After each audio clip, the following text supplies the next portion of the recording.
Bom dia pessoal, tudo bem? Vamos lá, sexta-feira, final da semana chegando, entrando na penúltima, né? Penúltima sexta-feira de agosto, já estamos nos dirigindo para o final do ano, né? Último terço do ano. Impressionante como as coisas vêm acontecendo rápido, mas vamos lá. E hoje a gente está aqui, mais uma vez, no nosso canal Conexões e Crenças, aqui na Twitch, né? Com a transmissão ao vivo. E esse vídeo depois vai ser subido também no YouTube, vai ser subido, vai ter feito cortes para a gente colocar no Instagram. Então, a nossa dinâmica aí semanal, nossa programação semanal, que temos cumprido, com as transmissões ao vivo na Twitch aqui todas as segundas, quartas e sextas, às 9 da manhã. E depois a gente prepara o vídeo para subir no YouTube, para ficar o conteúdo gravado para vocês assistirem depois, né?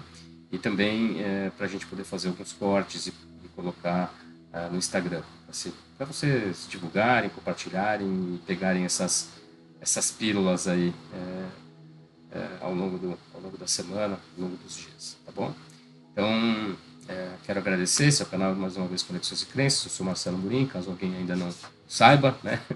A gente já está pouco tempo aqui, mas já estamos tempo suficiente aí para as pessoas nos conhecerem. Quero também agradecer a equipe da Clima Digital, que está sempre conosco, nos dando suporte técnico, né? Na parte de edição, de roteirização, da criação do conteúdo, da criação das ferramentas que nos possibilitam disponibilizar esse conteúdo, né? Então, foi quem fez a nossa landing page, quem administra o nosso blog, enfim, toda essa parte técnica aí por detrás das câmeras é a equipe da Clima Digital. Sigam eles lá no Instagram, Clima Digital. Sigam o nosso canal aqui também no Instagram, sigam o nosso canal no YouTube, compartilhem, cliquem lá no sininho para serem avisados quando tiver vídeos novos e dê o seu joinha também, que ajuda a gente no engajamento, tá bom? Então, fazendo essas informações aí iniciais, né, que são informações de praxe, que a gente sabe que sempre fazemos, né?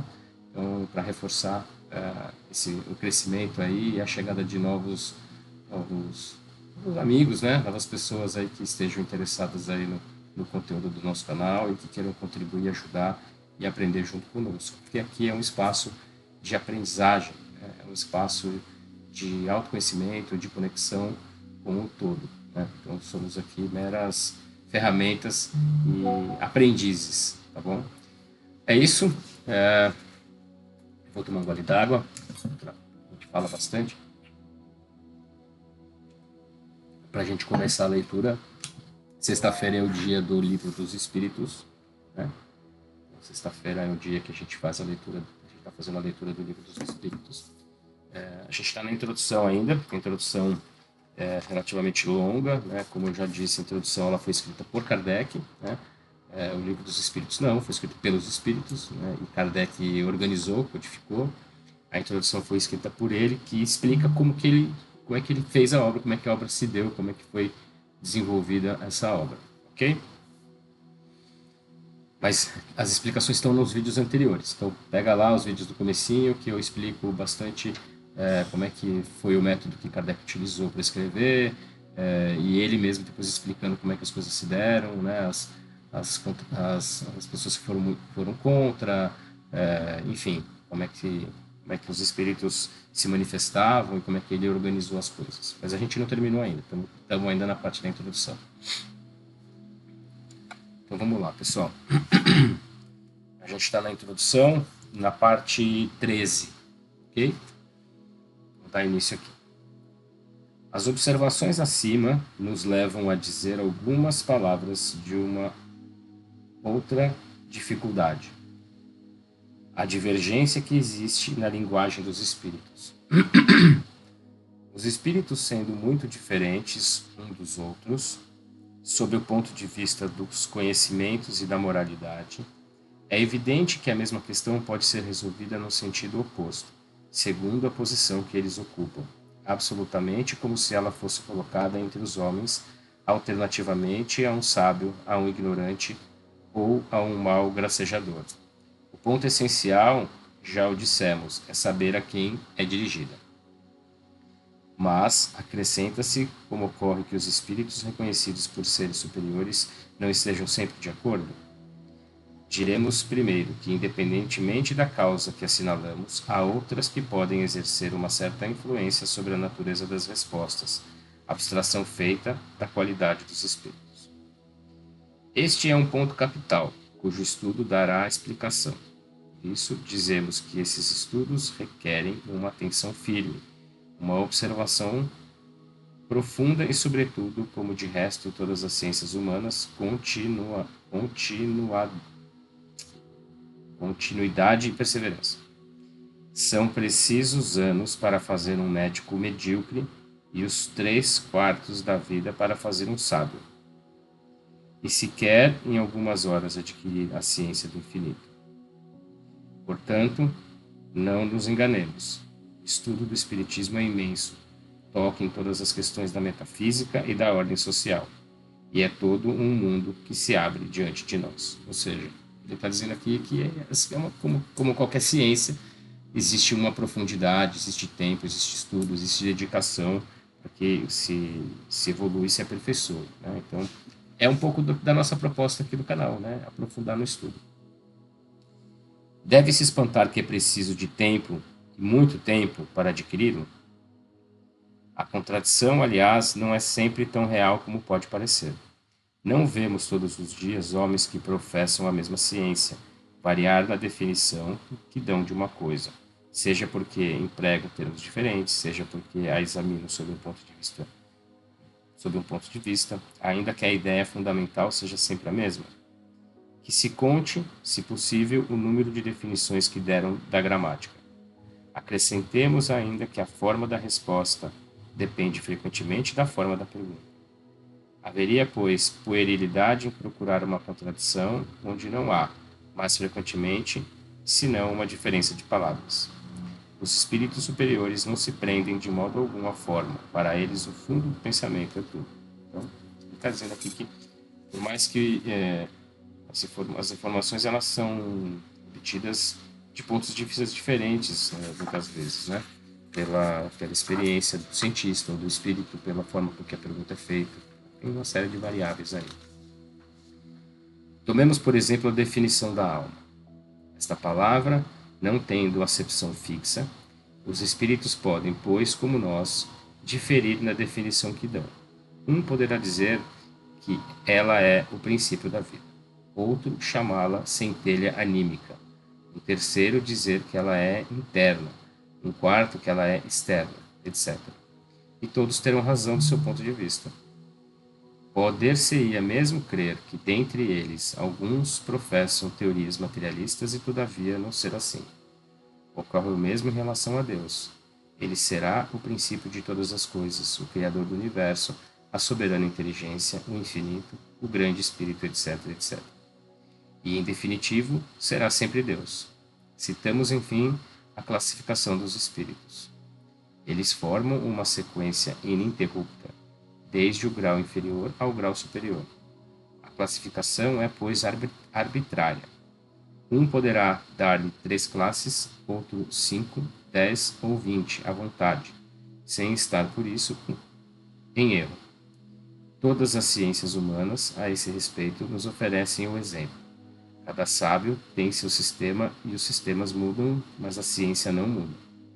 Que se aprende a botânica pelo sistema de Linneu, de Jussieu ou de Tournefort, e ela será sempre a botânica.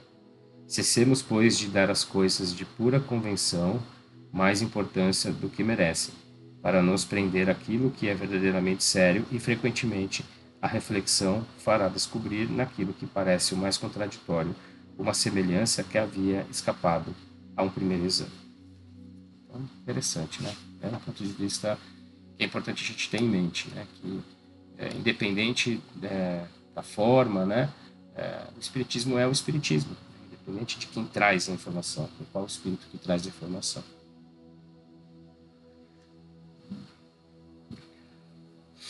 Vamos lá. Parte 14. Passaríamos ligeiramente sobre a objeção de certos céticos às falhas de ortografia cometidas por alguns espíritos, se ela não devesse dar lugar a uma observação essencial. Sua ortografia, é preciso dizê-lo, não é sempre irrepreensível, mas é preciso ser bem curto de razão para fazê-la objeto de uma crítica séria, dizendo que, uma vez que os espíritos sabem de tudo, eles devem saber ortografia. Poderíamos lhes opor os numerosos pecados desse gênero cometido por mais de um sábio da terra, o que não lhes tira o mérito. Mas há nesse fato uma questão mais grave. Para os espíritos e, sobretudo, para os espíritos superiores, a ideia é tudo, a forma não é nada. Livres da matéria, sua linguagem entre eles é rápida como o pensamento, uma vez que é o pensamento que se comunica sem intermediário.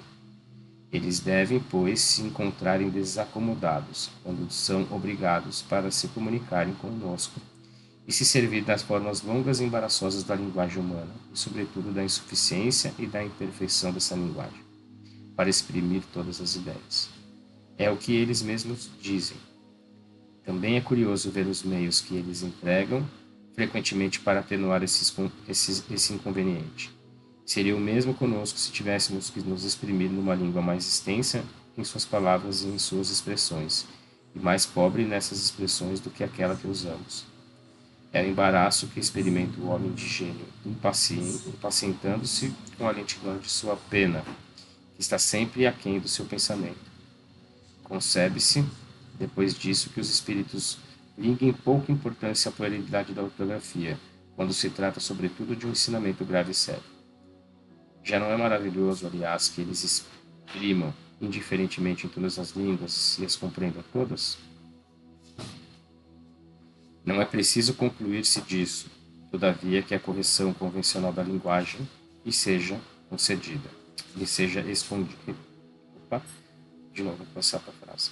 Não é preciso concluir-se disso, todavia, que a correção convencional da linguagem lhe seja desconhecida. Eles a observam quando isso é necessário. É assim que, por exemplo, a poesia ditada por eles desafia frequentemente a crítica mais meticulosa, e isso malgrado a ignorância do médico. Então, ele está dizendo aqui que a ortografia não é o relevante aqui, né? Eles têm que exprimir suas ideias de uma forma de comunicação que já não é usual deles, né? Então, o importante ali é o conteúdo. Quando a ortografia é algo relevante em uma mensagem, como questões de poesias e textos mais específicos, a ortografia é perfeita. Quando a mensagem acaba sendo mais relevante, é aí que as coisas se dão, né? Através da mensagem, né? Então a ortografia passa a ter menos importância. Então, o ponto aqui é a gente não se apegar às picuinhas, né? Às filigranas das coisas, né? Se pegar efetivamente naquilo que é importante se apegar. Parte 15. Há ainda pessoas que encontram perigo por toda parte e em tudo que não conhecem. Também não faltam de tirar uma consequência desfavorável do fato de certas pessoas, em se entregando a esses estudos, terem perdido a razão. Como homens sensatos podem ver nesse fato uma objeção séria? Não ocorre o mesmo com todas as preocupações intelectuais sobre um cérebro fraco? Sabe-se o número de loucos e de maníacos produzidos pelos estudos matemáticos, médicos, musicais, filosóficos e outros? É preciso, por isso, banir esses estudos? O que isso prova? Pelos trabalhos corporais, estrupiam-se os braços e as pernas, que são os instrumentos da ação material. Pelos trabalhos da inteligência, estropia-se o cérebro, que é o instrumento do pensamento. Mas se o instrumento está quebrado, o espírito não está por isso. Ele está intacto e, quando desligado da matéria, não goza menos de plenitude de suas faculdades. É no seu gênero como homem um mártir do trabalho. Todas as grandes preocupações do espírito podem ocasionar a loucura. As ciências, as artes, a própria religião fornecem seus contingentes. A loucura tem por causa primeira uma predisposição orgânica do cérebro que o torna mais ou menos acessível a certas impressões. Estando dada uma predisposição à loucura, esta toma o caráter da preocupação principal, que se torna então uma ideia fixa. Essa ideia fixa poderá ser a dos espíritos naquele que se ocupa com eles, como poderá ser a fé de Deus, dos anjos, do diabo, da fortuna, do poder, de uma arte, de uma ciência, da maternidade, de um sistema político-social. É provável que o louco religioso viesse a ser um louco espírita, se o espiritismo tivesse sido sua preocupação dominante, como o louco espírita o teria sido sob uma outra forma, segundo as circunstâncias. Então, ele está falando aqui sobre a loucura, né, do cérebro das pessoas e dos espíritos. Né? Digo, pois, que o espiritismo não tem nenhum privilégio sobre esse aspecto, mas vou mais longe. Digo que, bem compreendido, é um preservativo contra a loucura. O espiritismo, bem compreendido, é um preservativo contra a loucura. Importante essa frase.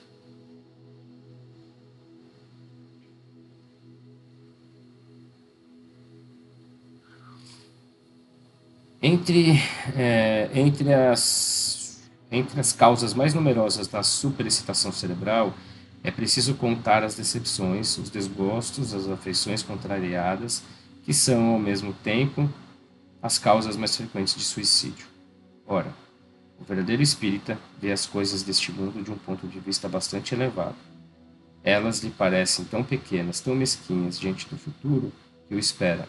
A vida é, para ele, tão curta, tão fugidia, que as atribulações não são aos seus olhos senão os incidentes de uma viagem desagradável. O que em outro produziria uma violenta emoção o afeta medíocremente. Ele sabe, aliás, que os desgostos da vida são provas que servem para seu adiantamento.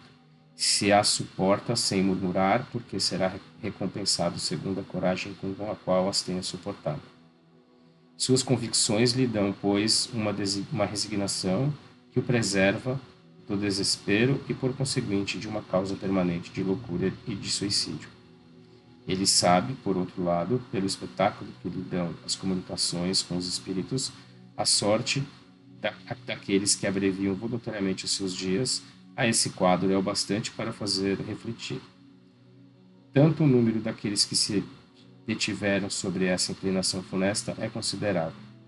É este um dos resultados do Espiritismo, que os incrédulos se riem dele quanto quiserem. Eu lhes desejo as consolações que ele proporciona a todos aqueles que se dão ao trabalho de sondar-lhe as misteriosas profundezas. Então, o Espiritismo consola, né? Ele traz esse consolo, ele traz esse, esse refrigério, né? Essa calmaria para a alma, para as pessoas, né? E que evita muitas vezes ações impensadas ou ações imprudentes. Ao número das causas de loucura, é preciso acrescentar ainda o medo. E o medo do diabo desarranjou mais de um cérebro. Sabe-se o número de vítimas que se fez amedrontando imaginações fracas com esse quadro que se esforça para tornar mais pavoroso com hediondos detalhes? O diabo disse não amedronta senão as crianças. É um freio para torná-las ajuizadas. Sim, como o bicho-papão e o lobisomem. E quando não tem mais medo deles, estão pior que antes. E por esse belo resultado não se conta o número das epilepsias causadas pelo abalo de um cérebro delicado. A religião seria bem fraca, se na falta do medo sua força pudesse ser comprometida. Felizmente não é assim. Há outros meios de ação sobre as almas. O Espiritismo, para isso, lhe fornece as mais eficazes e as mais sérios, se ela sabe usá-los com proveito. Ele mostra a realidade das coisas e, com isso, neutraliza os efeitos funestos de um medo exagerado.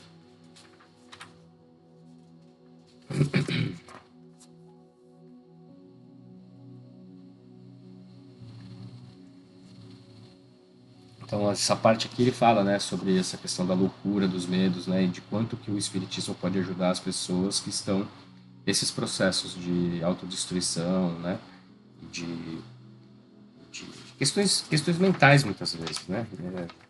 Muito a gente percebe que a doença do século, né, que é a depressão, ela tem uma questão espiritual muito importante aqui, né. Se a gente, se isso pudesse ser disseminado de uma forma mais forte, seria até mais fácil poder lidar com esse tipo de questão. Então vamos lá. Parte 17.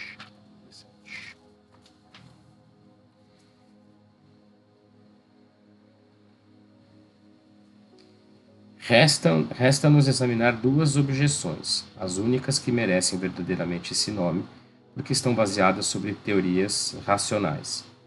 Uma e outra admitem a realidade de todos os fenômenos materiais e morais, mas excluem a intervenção dos espíritos. Segundo a primeira dessas teorias, todas as manifestações atribuídas aos espíritos não seriam outra coisa que efeitos magnéticos. Os médiuns estariam no estado que se poderia chamar de sonambulismo desperto, fenômeno do qual toda pessoa que estudou o magnetismo pôde ser testemunha. Nesse estado, as faculdades intelectuais adquirem um desenvolvimento anormal. O círculo das percepções intuitivas se estende fora dos limites da nossa concepção normal. Desde então, o médium tiraria de si mesmo, e pelo fato de sua lucidez, tudo o que ele diz e todas as noções que transmite, mesmo sobre as coisas que lhe são as mais estranhas em seu estado habitual. Então, ele vai aqui fazer em relação às objeções com relação, né, a magnetismo, etc. Não seremos nós que contestaremos a força do sonambulismo, no qual vimos os prodígios e estudamos todas as fases durante mais de 35 anos. Ou seja, Kardec era um estudioso, né? Como a gente já falou. Concordamos que, com efeito, muitas manifestações espíritas podem se explicar por esse meio. Mas uma observação firme e atenta mostra uma multidão de fatos onde a intervenção do médium, de outro modo que como instrumento passivo, é materialmente impossível. Aqueles que compartilham dessa opinião, diremos, como aos outros: vede e observai, porque seguramente não vistes tudo. Opor-lhe-emos em seguida duas considerações tiradas da sua própria doutrina. De onde veio a teoria espírita? É um sistema imaginado por alguns homens para explicar os fatos? De nenhum modo. Quem, pois, a revelou? Precisamente esses mesmos médiuns de quem exaltais a lucidez. Se, pois, essa lucidez é tal como a supondes, por que teriam eles atribuído aos espíritos que possuíam em si mesmos? Como teriam dado essas informações tão precisas, tão lógicas, tão sublimes sobre a natureza dessas inteligências extra-humanas? De duas coisas uma: ou eles são lúcidos, ou não o são. Se o são e se confia em sua veracidade, não se poderia, sem contradição, admitir que eles não estão com a verdade. Em segundo lugar, se todos os fenômenos tivessem sua fonte no médium, eles seriam idênticos no mesmo indivíduo e não se veria a mesma pessoa ter uma linguagem discordante e exprimir alternativamente as coisas mais contraditórias. Essa falta de unidade nas manifestações obtidas pelo médium prova a diversidade das fontes.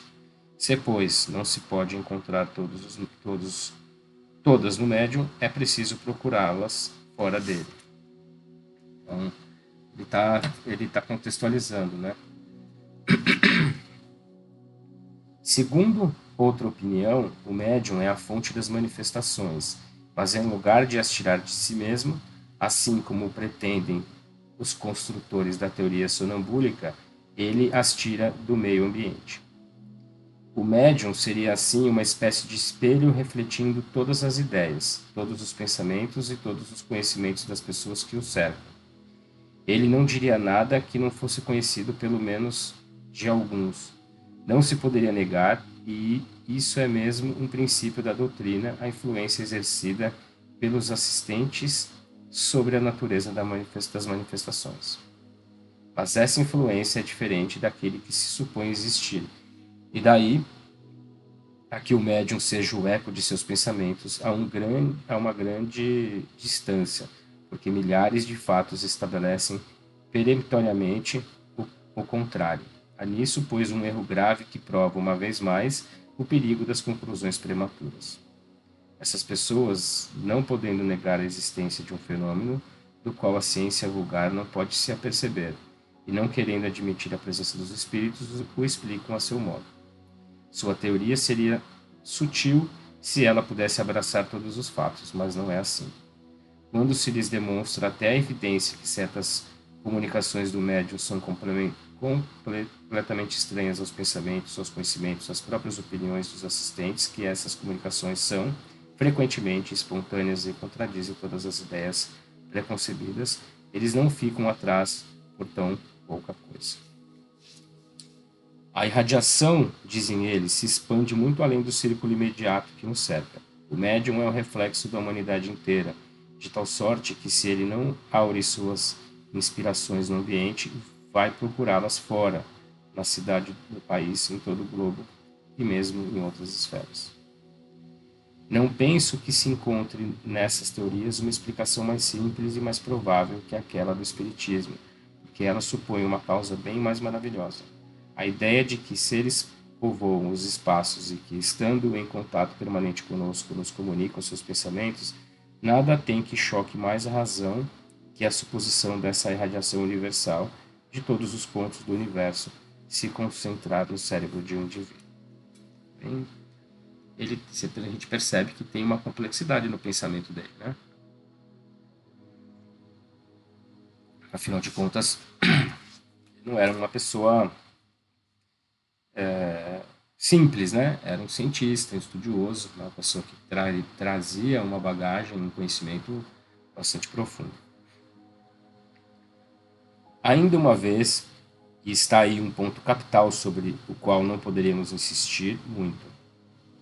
A teoria sonambúrica e a que se poderia chamar refletiva foram imaginadas por alguns homens. São opiniões individuais criadas para explicar um fato, enquanto que a doutrina dos espíritos não é de concepção humana. Ela foi ditada pelas próprias inteligências que se manifestam, quando ninguém não as sonhava e a opinião geral as repudiava. Ora, perguntamos, onde os médios auriram uma doutrina que não existia no pensamento de ninguém sobre a Terra? Perguntamos, por outro lado, por qual estranha coincidência milhares de médiuns disseminados sobre todos os pontos do globo, que jamais se viram, se combinaram para dizer a mesma coisa. Se o primeiro médium que apareceu na França suportou a influência de opiniões já aceitas na América, por que esquisitice foi procurar suas ideias a 2000 léguas além do mar, entre um povo estranho, de costumes e de linguagem, em lugar de as tomar ao seu redor? Ou seja, não faz sentido, né? Porque os médiuns estão espalhados pelo planeta. Então, por que as informações são iguais, né? Sendo que os médiuns têm culturas diferentes, origens diferentes, contextos diferentes, pensamentos diferentes. Não faz sentido, não é lógico. Mas há uma outra circunstância sobre a qual não se tem pensado o bastante. As primeiras manifestações na França como na América não ocorreram pela escrita, nem pela palavra, mas por pancadas concordando com as letras do alfabeto, e formando palavras e frases. Foi por esse meio que as inteligências que se revelaram declararam ser espíritos. Se, pois, poder-se-ia supor a intervenção do pensamento dos médiuns nas comunicações verbais ou escritas, o mesmo não ocorreria com pancadas cuja significação não poderia ser conhecida previamente.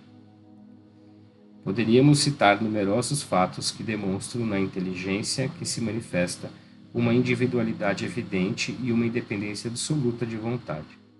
Remetemos, pois, os dissidentes a uma observação mais atenta. Se querem estudar sem prevenção e não concluir antes de ver tudo, eles reconhecerão a impossibilidade de sua teoria para dar a razão de tudo. Limitar-nos-emos a colocar as questões seguintes. Por que a inteligência que se manifesta, qualquer que ela seja, recusa responder a certas questões sobre assuntos perfeitamente conhecidos, como, por exemplo, sobre o nome ou a idade do interrogante, sobre o que tem na mão, o que fez na véspera, seu projeto do dia, etc. Se o médium é o espelho do pensamento dos assistentes, nada lhe seria mais fácil do que responder. Os adversários retrucam o argumento perguntando, por seu turno, por que os espíritos que devem tudo saber não podem dizer coisas tão simples, segundo o axioma: quem pode o mais, pode o menos, de onde concluem que não são os espíritos. Se um ignorante ou um zombador se apresentando diante de uma douta assembleia perguntasse, por exemplo, por que é dia em pleno meio-dia, crê-se que ele se daria ao trabalho de responder seriamente? E seria lógico concluir-se de seu silêncio ou escárnio com que gratificasse o perguntador que seus membros não são senão tolos? Ora, é precisamente porque os espíritos são superiores que eles não respondem a questões ociosas e ridículas e não querem ser colocados em evidência. Por isso, eles se calam ou dizem se ocupar de coisas mais sérias. Então, interessante, né? É o que a gente sempre fala. É o conteúdo da mensagem que é o importante, né? Se o espírito é um espírito elevado, ele não vai se preocupar com frivolidades, com coisas pequenas, porque ele tem mais o que fazer, afinal de contas, né? Perguntaremos, enfim, por que os espíritos vêm e se vão frequentemente num momento dado e por que, passado esse momento, não há preces nem súplicas que os possam fazer voltar. Se o médium não agisse senão pelo impulso dos assistentes, é evidente que nessa circunstância o concurso de todas as vontades reunidas deveria estimular sua clarividência. Se, pois, ele não cede ao desejo da Assembleia, corroborado pela sua própria vontade, é porque obedece a uma influência estranha a ele e aos que o rodeiam, e essa influência acusa com isso a sua independência e a sua individualidade. Então, isso são provas, né? Provas cada vez mais fortes de que realmente trata-se de outras entidades, de outros seres, de outros espíritos que estão ali se comunicando e espíritos que têm a razão pela qual estão se comunicando e, e de fato são espíritos mais elevados que estão preocupados ali com o trabalho e não simplesmente com uma brincadeira. Bom, aqui a gente vai entrar na parte 17, que é a última parte dessa introdução. O ceticismo no tocante à doutrina espírita, quando não é o resultado de uma oposição sistemática, interessada, tem quase sempre sua fonte no conhecimento incompleto dos fatos, o que não impede certas pessoas de decidir a questão como se a conhecessem perfeitamente. Poder-se-ia ter muito espírito, instrução mesmo e carecer de julgamento. Pode-se ter muito espírito, instrução mesmo, e carecer de julgamento. Ora, o primeiro indício de uma falha no julgamento é crer-se infalível. Muitas pessoas também não veem nas manifestações espíritas senão um objeto de curiosidade. Esperamos que, pela leitura deste livro, elas encontrarão nesses fenômenos estranhos outra coisa além de uma simples passatempo. Enfim, a falta de conhecimento ou a própria a ignorância de uma maneira geral, né? Ou achar que isso é uma brincadeira, ou se achar dono da verdade, né? E aí realmente não conhecer todas as variáveis, impede as pessoas de compreenderem o que de fato a obra da doutrina espírita traz. Né? Então é importante estar livre de pensamento, livre de alma para poder compreender, para poder aprofundar o estudo dentro da doutrina espírita. A ciência espírita compreende duas partes, a ciência espírita. Uma experimental, sobre as manifestações em geral, outra filosófica, sobre as manifestações inteligentes. Aquele que não observou senão a primeira está na posição daquele que não conhece a física senão por experiências recreativas, sem ter penetrado no fundo da ciência. A verdadeira doutrina espírita está no ensinamento dado pelos espíritos, e os conhecimentos que esse ensinamento comporta são muito graves para serem adquiridos de outro modo que não por um estudo sério e continuado, feito no silêncio e no recolhimento, porque só nessa condição se pode observar o fenômeno infinito de fatos e de nuances que escapam ao observador superficial e permitem assentar uma opinião. Este livro não tivesse ele por resultado apenas mostrar o lado sério da questão e provocar estudos nesse sentido, isso já seria muito, e nos aplaudiríamos de ter sido escolhidos para realizar uma obra da qual não pretendemos de resto nos fazer nenhum mérito pessoal, uma vez que os princípios que ela encerra não são nossa criação. Seu mérito, portanto, é inteiramente dos espíritos que a digitaram. Esperamos que ela tenha um outro resultado, o de guiar os homens desejosos de se esclarecerem, mostrando-lhes nesse estudo um objetivo grande e sublime do progresso individual e social e de lhes indicar o caminho a seguir para atingir. Então, ele está dizendo aqui que o mérito da obra não é dele, é dos espíritos, e que aquele que tiver realmente o real interesse, legítimo interesse, né, em aprofundar os estudos, isso sem dúvida vai fazê-lo refletir e fazer ele evoluir, progredir como indivíduo, socialmente, moralmente, etc. Concluímos com uma última consideração. Os astrônomos, sondando o espaço, encontraram na distribuição dos corpos celestes lacunas não justificadas e em desacordo com as leis do conjunto. Eles supuseram que essas lacunas deveriam estar ocupadas por globos que escaparam à sua observação. De outro lado, observaram certos efeitos dos quais a causa lhes era desconhecida, e disseram a si mesmos: ali deve haver um mundo, porque essa lacuna não pode existir e esses efeitos devem ter uma causa. Julgando então da causa pelo efeito, puderam calcular os elementos, e mais tarde os fatos vieram justificar as suas previsões. Então, por não conhecer certas coisas, os astrônomos, entenderam que deveria haver situações que depois foram comprovadas pela ciência.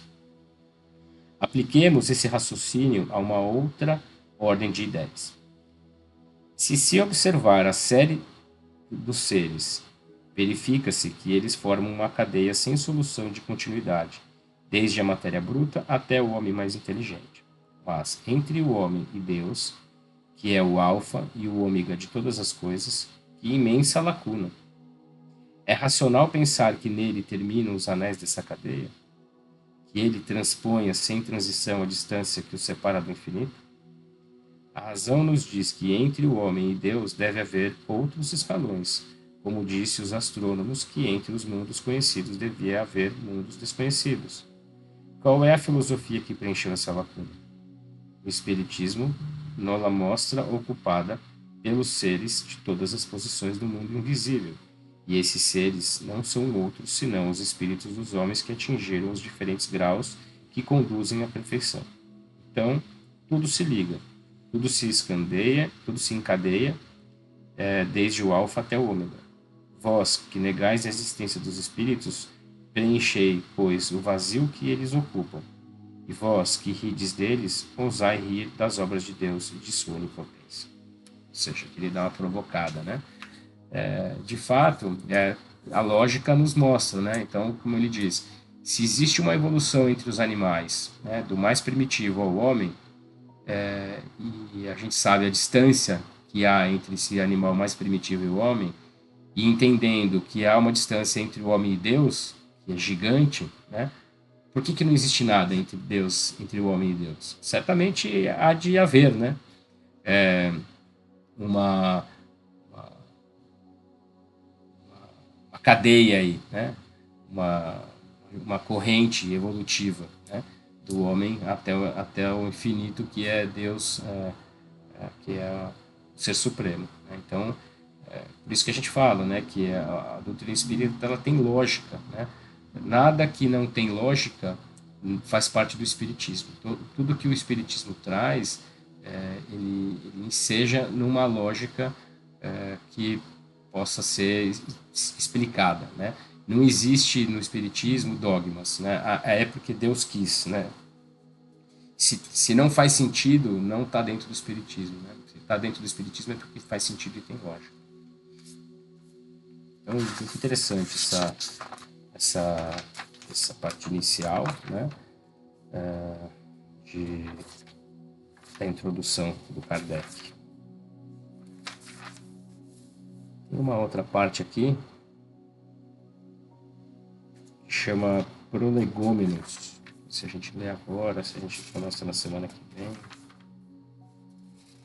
Eu acho que eu vou ler agora esse Prolegômenos, porque assim aí na semana que vem a gente começa com de fato o primeiro livro, né? A gente está por um tempinho. Eu vou seguir aqui. Esse Prolegômenos é uma 3 páginas aqui, a gente lê rapidinho, tá bom? Vamos seguir. Fenômenos que escapam das leis da ciência vulgar se manifestam em toda parte e revelam em sua causa a ação de uma vontade livre e inteligente. A razão diz que um efeito inteligente deve ter por causa uma força inteligente, e os fatos provaram que essa força pode entrar em comunicação com os homens por meio de sinais materiais. Essa força interrogada sobre a sua natureza declarou pertencer ao mundo dos seres espirituais que se despojaram do envoltório corporal do homem. É assim que foi revelada a doutrina espírita. As comunicações entre o mundo espírita e o mundo corporal estão na natureza das coisas e não constituem nenhum fato sobrenatural. Por isso, delas se encontram vestígios entre todos os povos em todas as épocas. Hoje, elas são gerais e patentes para todo o mundo. Os espíritos anunciam que os tempos marcados pela providência para uma manifestação universal são chegados, e que, sendo os ministros de Deus e os agentes de sua vontade, sua missão é instruir e esclarecer os homens, abrindo uma nova era para a regeneração da humanidade. Este livro é a compilação dos seus ensinamentos. Foi escrito por ordem e sob o ditado dos espíritos superiores para estabelecer os fundamentos de uma filosofia racional, livre dos preconceitos do espírito de sistema. Nada contém que não seja a expressão do seu pensamento e que não tenha se submetido ao seu controle. Somente a ordem e a distribuição metódica das matérias, assim como as notas e a forma de algumas partes da redação, são obras daquele que recebeu a missão de se publicar. Entre os espíritos que concorreram para a realização desta obra, vários viveram em diversas épocas sobre a terra, onde pregaram e praticaram a virtude e a sabedoria. Outros não pertencem pelo seu nome, e nenhum personagem do qual a história tenha guardado a lembrança, mas sua elevação é atestada pela pureza de sua doutrina e sua união com aqueles que trazem um nome venerado. Eis os termos pelos quais deram por escrito e por intermédio de vários médiuns a missão de escrever este livro. Ocupa-te com zelo e perseverança do trabalho que compreendeste com o nosso concurso, porque este trabalho é nosso. Nele pusemos as bases do novo edifício que se eleva e deve um dia reunir todos os homens no mesmo sentimento de amor e de caridade. Mas antes de o propagar, nós nos reveremos em conjunto, a fim de controlar todos os detalhes. Isso está entre aspas, tá? Da parte de ocupa-te com zelo está entre aspas, pedido por escrito pelo Espírito. Estaremos contigo todas as vezes que o pedires e por te ajudar em teus outros trabalhos, porque esta não é senão uma parte da missão que te está confiada e que te já foi revelada por um dos nossos. Entre os ensinamentos que te são dados, há os que deves guardar só para ti até nova ordem. Nós te indicaremos quando o momento de os publicar tenha chegado. Até lá, medite-os a fim de estar preparado quando o dissermos. Coloca na cabeça do livro a cepa de vinha que te desenhamos. Tem uma figura aqui, tem uma imagem aqui, ó. Essa cepa de vinha aqui, ó.